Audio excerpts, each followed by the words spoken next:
pasti kamu kaget. Jadi orang Brazil itu terbiasa makan dengan macam-macam rasa. Can you imagine makan siang ya? Feijoada. Feijoada tuh feijão. Itu tuh di sini tuh terkenal dengan kacang-kacangan. Jadi kayak kacang merah. Nah, tapi di sini tuh ada warna hitam, ada warna putih. Jadi setiap kali kita makan pasti pakai yang namanya feijoada atau pakai Casa Vela Talks, ruang diskusi dan inspirasi. gitu. Jadi banyak sih yang bikin aku ya cuman memang TV nggak ada lah yang bisa ngalahin nasi Padang, udah itu aja.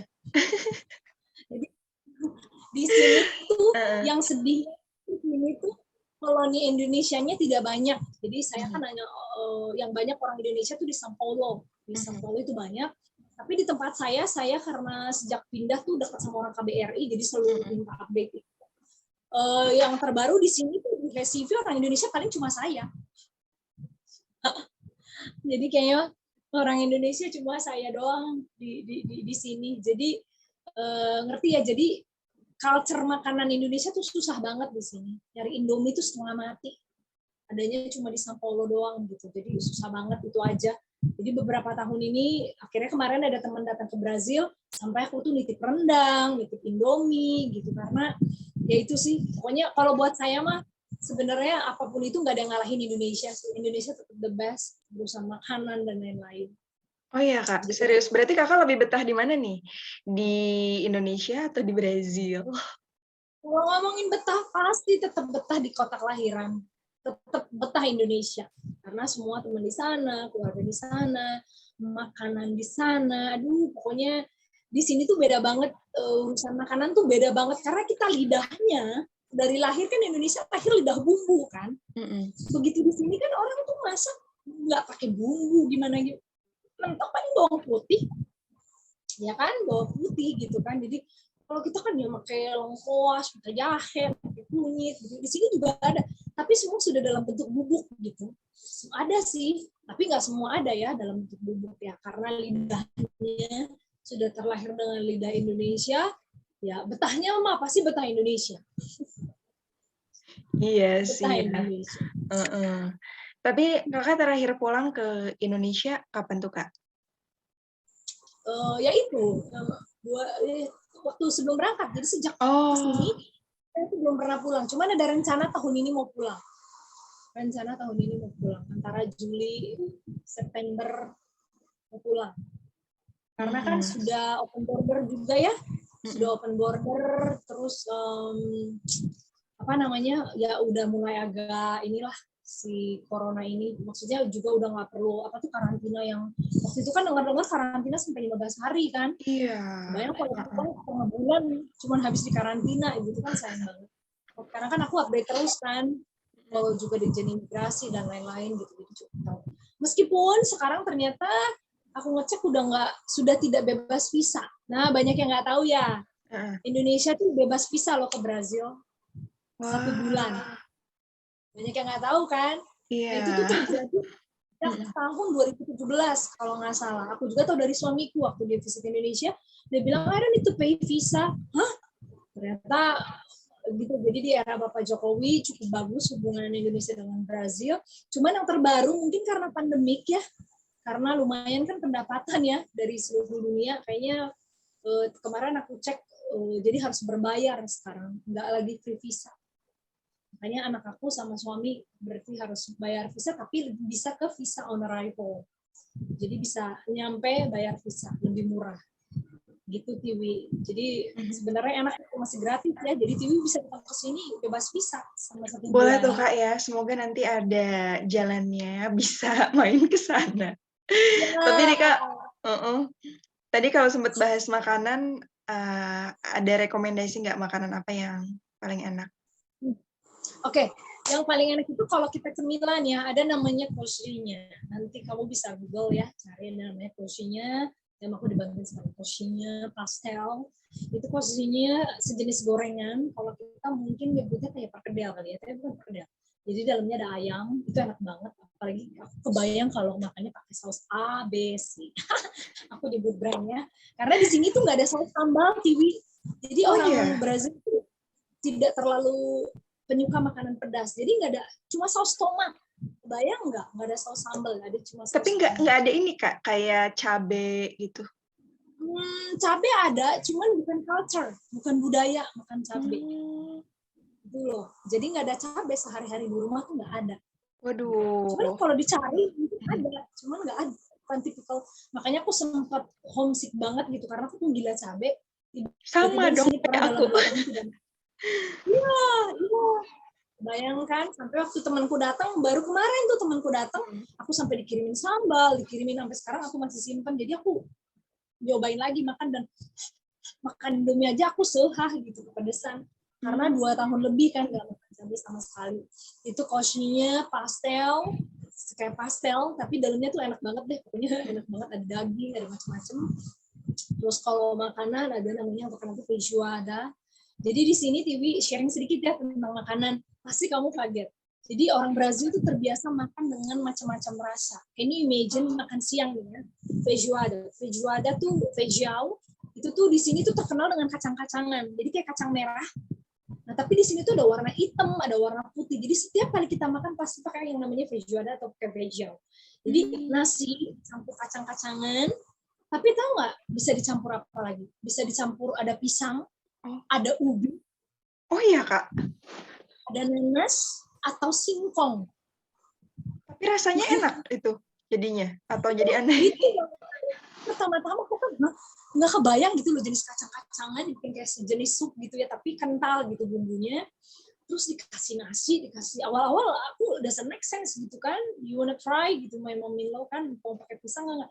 Lama-lama aku penasaran cobain, ternyata enak kok gitu loh. Jadi aku tuh terbiasa makan tuh kadang ada pisang atau ada nanas gitu kan, orang kan dipisah ya, kalau kita di Indonesia kan pisang dianggapnya kan. Nah di sini tuh jadi terbiasa macam-macam rasa dan macam-macam tekstur gitu di nasinya gitu. Jadi nah di sini makan berat itu cuma 1 kali TV makan siang gitu, tapi pagi sarapan sama sore itu, pagi itu paling roti 1 biji gitu loh. Roti 1 biji sama dia. Di sini yang enak tuh keju-kejuan banyak banget dan murah gitu kan. Oh, banyak gitu. banget keju gitu ya di sana. Banyak banget. Bahkan di sini tuh ya kayak tahu gitu. Ada bentuknya kayak tahu, kotak gitu kayak tahu dipotong-potong. Nah, itu tuh keju gitu. Itu terus udah gitu baru siang kita makan nasi yang tadi aku bilang. Nah, sore makannya apa, Kak? Sore makannya tadi aku bilang makannya bisa cuman ubi.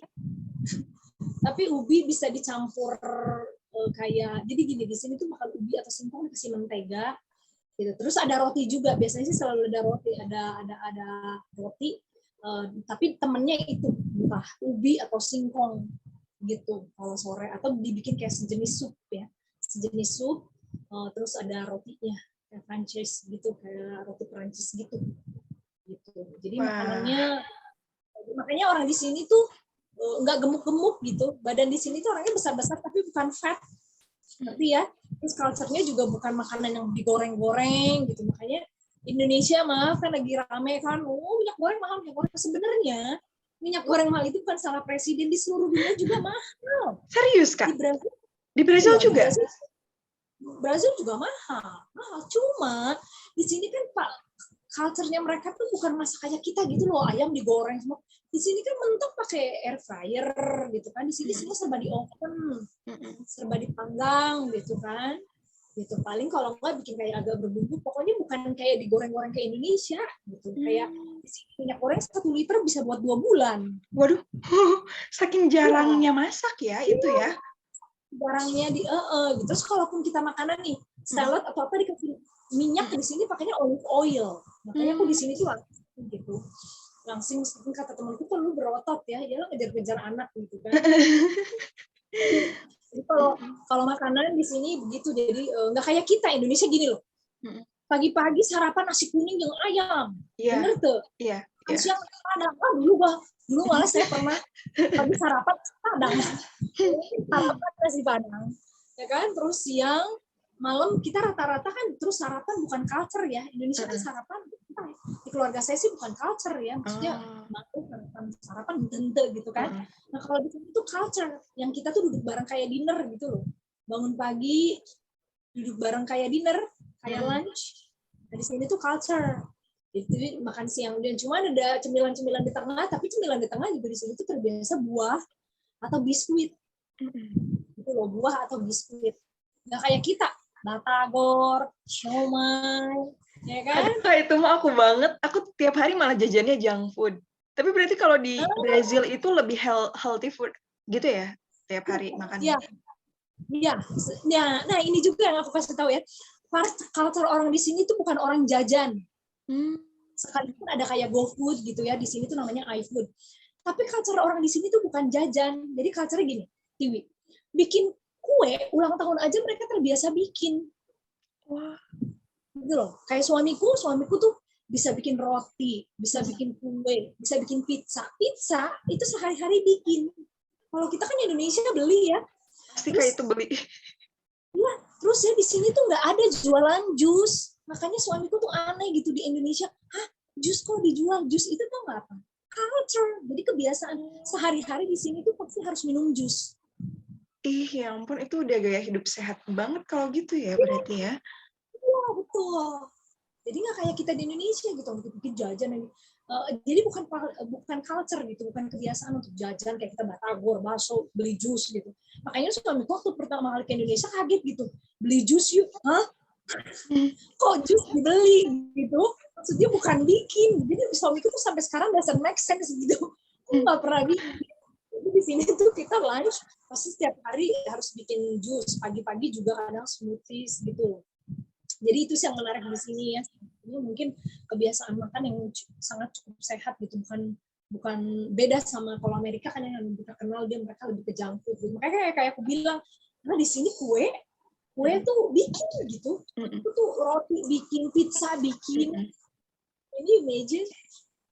Jadi di sini tuh jago-jago bikin kue, wah suamiku kalau bikin udah pro banget deh. Aku sampai bilang, aduh kalau di Indonesia mau udah tak bisnisin, bikin open PO. Nah, teman-teman, kalau Indonesia, rencana kami ke Indonesia, kami akan bikin tuh kayak jual kue-kuean yang ringan-ringan aja dari Brazil. Nanti teman-teman bisa beli. Wah, kapan tuh Kak? Kabar-kabari Kak. Siap.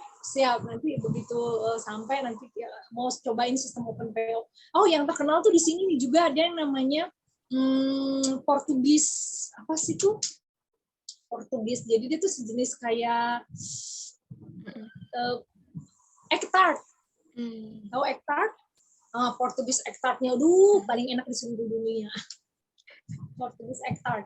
Egg tartnya gitu enak banget. Jadi yang kedua juga cuman gini Tiwi di sini tuh ya yang saya kurang sukanya adalah semua serba manis banget.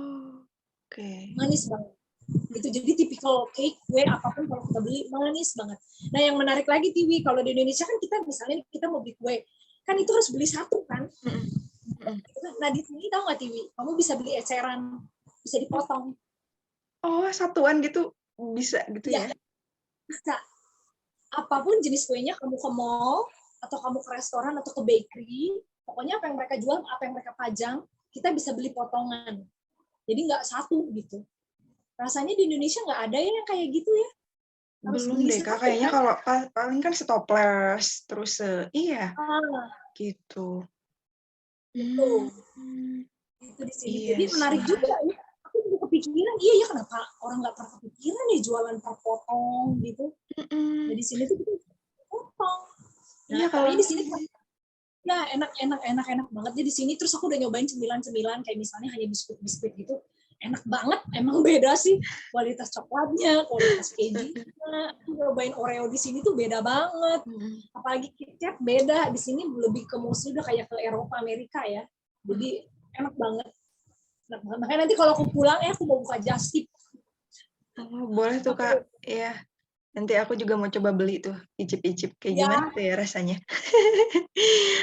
Nah Kak, kalau pesan Kakak nih buat teman-teman nih mungkin yang tertarik juga buat pergi ke Brazil, apa aja sih yang harus disiapin?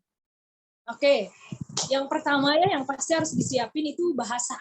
Karena bahasa Portugis, cuman kan sekarang kita bisa pakai aplikasi ya. For your info, orang di sini tuh nggak terlalu berbahasa Inggris, kecuali lembaga-lembaga tertentu ya kayak saya. Cuman enaknya di sini dibantu gitu kayak saya waktu hamil suggest dokternya yang bisa bahasa Inggris gitu loh, suggest nurse-nya yang bisa bahasa Inggris, kita tuh tetap dibantu gitu as a foreigner gitu. Cuman bahasa kalau bisa kuasai minimal kayak to the bank gitu kan, terus bom jia, selamat pagi, hal-hal yang sederhana misalnya apa ya, onji vika toilet gitu kan, gimana kah toilet, hal yang sederhana. Tapi sekarang kan bisa pakai aplikasi ya.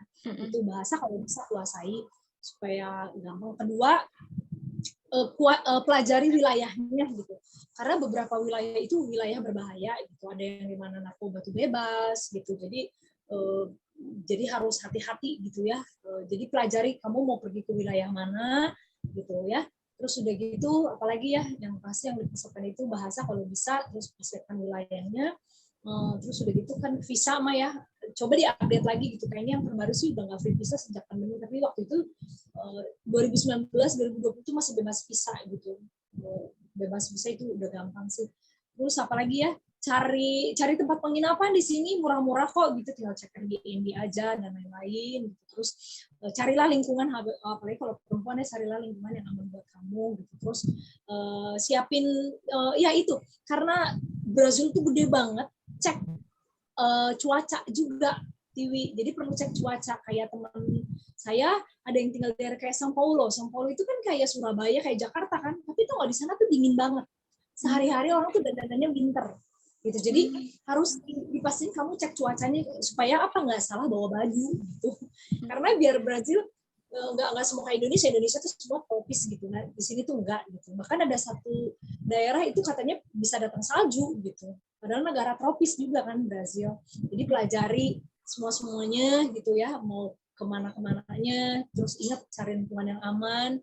Terus juga kalau bisa usahain cari orang lokal, apalagi kalau misalnya si orang lokalnya ini bisa bahasa Inggris ya, supaya bisa nolongin teman-teman untuk pandu kemana-kemananya gitu. Terus udah gitu pelajari juga gitu ya, apakah di tempat tertentu itu berbeda tiket orang lokal dengan tidak. Di Indonesia kan, ya di Bali kan dibedain kan orang lokal sama orang internasional kan. Gitu. Tapi yang aku tahu sih di sini enggak ya. Nah berikutnya adalah dokumen-dokumennya dilengkapin gitu ya. Even enaknya di sini kalau kita nikah sama warga negara Brazil, di sini tuh ya urusan dokumen tuh gampang banget, nggak ribet kayak di Indonesia. Di Indonesia dari RT, RW, kelurahan, kecamatan, sini tuh nggak ada yang kayak gitu. Nggak ada, makanya tuh suamiku sampai bingung, RT, RW, kelurahan, kepala desa dulu, kepala desa, RT, RW, lurah, kecamatan, kelurahan ya kan. Nah di sini tuh nggak ada. Jadi kalau teman-teman sebenarnya kalau dokumennya udah rapi, enak, nah terus udah gitu terhubunglah dengan KBRI ya. Jadi bukannya apa-apa, in case kehilangan paspor atau apa-apa gitu. Nah kayak saya sejak pindah ke sini tuh berhubungan baik dengan orang KBRI. Saya dekat gitu, jadi kalau ada event, ada apa, mereka selalu kasih tahu gitu. Nah mau join nggak gitu ya. Ibu kota Brazil itu kan Brasilia ya teman-teman, bukan São Paulo. Banyak yang pikir São Paulo, bukan ya. Jadi ibu kotanya dalam Brasilia. Jadi itu aja sih paling catatan pentingnya ya, bawa uang di sini currency-nya nggak terlalu besar kok gitu. 1 real tuh real kan di sini itu tuh 3.000 kalau nggak salah, 3.000. Jadi nggak terlalu gede siapin uang. Tapi kalau misalnya ya usahain sih udah ditukar dari sana gitu, kalau nggak bawa dolar ya itu aja sih ya. Cari, paling penting sih sebenarnya adalah cari lingkungan ya, cari temen. Kalau sekarang kan udah gampang ya gitu. Terus apalagi ya, itu tempat belanja banyak kok, tempat belanja yang murah-murah juga banyak gitu. Mau yang branded ada, yang nggak branded juga ada gitu. Bahkan di mall sendiri nih ada beberapa produk-produk lokal. Kalau teman-teman mau beli oleh-oleh gitu, produk-produk lokalnya tuh di sini murah-murah, Tiwi, dan kualitasnya bagus. Bukan yang gini loh. Aku convert ya, misalnya kamu mau beli oleh-oleh sepatu sendal yang harganya let's say dirupiahin ya, aku rupiahin 90.000. Kalau di Indonesia 90.000 kan seminggu 2 minggu udah copot kan. Nah, di sini tuh enggak, bisa kamu pakai berbulan-bulan lah gitu, masih dengan kualitas yang bagus. Jadi di sini harganya itu nggak terlalu mahal dengan kualitas yang bagus. Kalau kamu mau nyari oleh-oleh di mall pun masih oke kok gitu. Karena kamu bisa cari brand lokal. Jadi ada beberapa brand lokal yang Brazil punya, tapi di harganya murah dengan kualitasnya bagus gitu. Kalau untuk oleh-oleh ya, itu sih. Terus yang paling penting itu kalau kamu ke Indonesia, kalau kamu nanti pulang mau bawa oleh-oleh, dihitung oleh-olehnya gitu. Jangan terlalu banyak bawa barang, dan juga biar nggak kena pajak dan lain-lain. Itu sih. Nah kalau kamu yang datang ke Indonesia, apakah kamu bisa bawa oleh-oleh? bisa rata-rata lolos kok gitu, asal ya berani aja berargumen. Karena kalau kamu bisa bahasa Portugis, kamu dihargain banget sih di sini. Gitu sih. Siap, Kak. Tapi berarti gaya ini ya, biaya hidup di sana nggak terlalu mahal-mahal banget ya, kayak di Indonesia gitu ya? Iya, sebenarnya gini, aku kan suka ini ya kalau temen suamiku belanja, aku tuh suka sampai compare gitu. Kayak kemarin dia beli udang tuh gede-gede banget gitu kan 2 kilo. 2 kilo tuh berapa? Dia bilang 90 reais. Coba ya, 90 kali 3.000 berapa? 90 kali 3.000 berapa? 120, 1.200. 1.200. 120.000. Iya. Ya berarti 120 dirupiahin berapa tuh? 9 kali 3, no. 9 kali 3 kan 18, 9 kali 3 Oh, 21. 270. Salah. Nah, 270 tuh menurut kamu mahal nggak sih? Menurut aku mah di Indonesia lebih mahal karena itu udangnya udah segede-gede gini loh. 10 sentian. Menurut aku nggak terlalu mahal gitu kan. Ya, khususnya gini sih, khususnya kayak keju-kejuan gitu ya. Jadi di sini tuh roti yang gitu-gitu loh. Jadi aku sampai kagum gitu. Kamu yang beli roti 2 kilo, atau nggak berapa harganya? 5 real. 5 kali 3, berarti 15.000 gitu. Di Indonesia kan 15.000 kan satu kan? Iya, Satu cuman roti. dikit gitu. Sekarang udah naik 20. Nah, tuh. Jadi di sini tuh kamu roti itu bisa sekeluarga gitu. Terus keju, ya aku sampai, ini cuma 2 real. Aku bilang 2 real, berarti 6 ribuan. Ya ampun Tuhan, aku bilang di Indonesia itu bisa 35.000. Menurutku di sini sebenarnya jauh lebih murah. Gitu loh.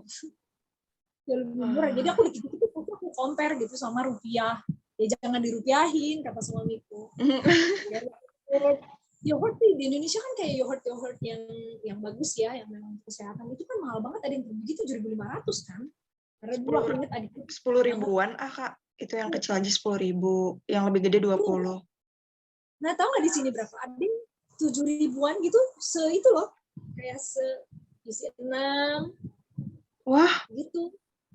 Ya murah mungkin banget. di sini mungkin di sini karena alatnya udah punya kali ya, industrinya udah punya. Kan di Indonesia kan aku juga pernah kunjungin kayak PT Ultra gitu kan, kenapa mahal? Karena kan mereka kan si Tetra Paknya itu loh, si boxnya itu aja kan masih import kan.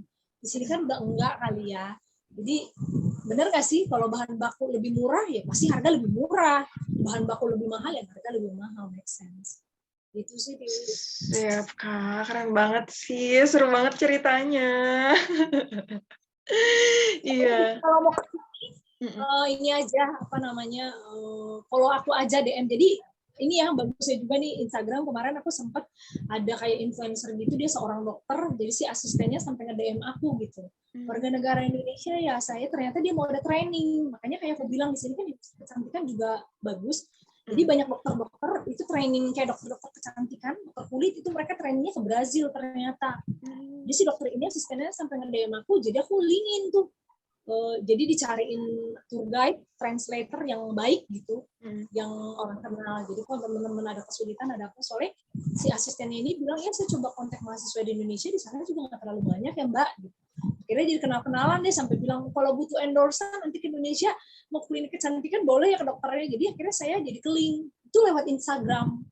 Jadi teman-teman ya boleh kalau misalnya pengen tahu lebih lanjut tentang Brazil, boleh nanti follow aja Nelly at Nelly Espiritu Santo. Nanti bisa DM tanya-tanya kalau ada planning mau kesini ya. So saya bisa bantu coba saja lah mau kunjungan kemana, terus mau ketemu teman yang bisa dipercaya karena kan penting ya. Kalau misalnya kita perempuan yang traveling. Itu sih Tiwi. Thank you loh. Siap. Iya Kak, thank you juga. Nah terakhir ada closing statement nggak dari Kakak buat kita? Oke. Closing statement-nya adalah jangan takut untuk tinggal di luar negeri, gitu ya. Jangan takut untuk belajar budaya baru, gitu. Kayak saya belajar bahasa Portugis itu bukan sesuatu yang mudah, ya. Tapi saya nggak takut untuk belajar, gitu. Terus jangan takut juga untuk ngomong, speak up aja, gitu dulu. Jangan terlalu mikirin grammarnya gimana ya, gitu. Jadi kita coba aja dulu berani ngomong. Nanti juga lama-lama culture kita bisa mengikuti culture, gitu. Terus jadilah orang Indonesia yang bisa beradaptasi dengan baik, terus dia jangan malu-maluin juga gitu ya, karena kalau kayak saya, sekalipun saya di sini, saya selalu menganggap bahwa saya membawa Indonesia ke Brazil gitu, jadi saya harus jadi warga negara Indonesia yang baik dimanapun kamu pergi gitu. Jadi jadilah warga negara Indonesia yang baik. Contohnya gini, kalau di misalnya di negara lain kita bisa tertib, harusnya di Indonesia juga bisa tertib gitu. Yang menjadikan adalah lo ke Singapura lo tertib, tapi lo di Indonesia buang sampah sembarangan gitu. Nah, maksudnya culture itu yuk bawa gitu. Kalau kita punya culture yang baik di Indonesia, bawalah itu ke luar negeri gitu. Dan kalau kita dari luar negeri juga punya culture yang baik, bawalah itu ke Indonesia. Itu sih, jangan takut untuk bermimpi gitu ya, untuk tinggal di negeri orang. Jangan takut tinggal di negeri orang tuh nggak sesulit, nggak seserem yang kita bayangin kok. Belajarlah budaya dan bahasa, bawalah culture Indonesia yang baik ke sana. Dan yang berikutnya adalah tetap terhubunglah dengan embassy Indonesia dimanapun nanti kamu pergi ke luar negeri gitu. Karena menurutku itu penting banget untuk perlindungan hak kamu, untuk ya kita kan nggak tahu ya, kayak sekarang orang tiba-tiba lagi di Ukraina terjadi perang gitu kan, maksudnya saya saranin untuk teman-teman, closing statement-nya adalah carilah orang Indonesia ya di negara tertentu untuk kamu tetap bisa terkoneksi dan terkoneksi baik juga dengan orang KBRI gitu, karena itu penting banget untuk kamu. Ya itu sih ya, pokoknya ikutin semua juga proses yang ada di negara tersebut juga. Pokoknya jadilah warga negara Indonesia yang baik gitu ya, dan bawa culture yang baik juga ke negara tersebut gitu. Kayak saya di sini banyak banget orang tuh jadi tahu Bali gitu kan. Setiap kali saya ketemu temennya suami pasti pada nanyanya tuh Bali gitu. They're really curious about Bali gitu. Jadi culture yang saya tahu tentang Bali saya boleh ceritain ke mereka.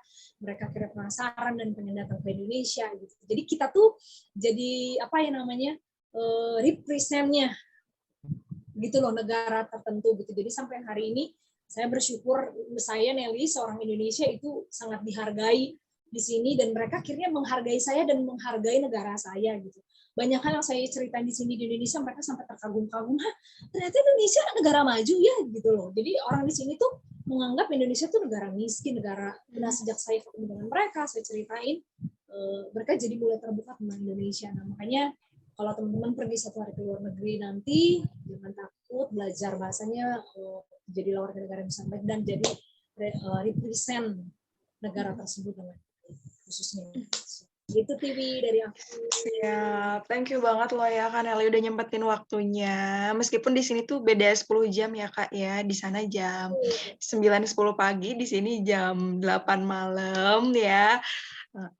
Thank you banget. Semoga juga Kak Nelly sukses terus, lancar buat semua aktivitasnya, selalu sehat ya. Ya, TV juga TV ya.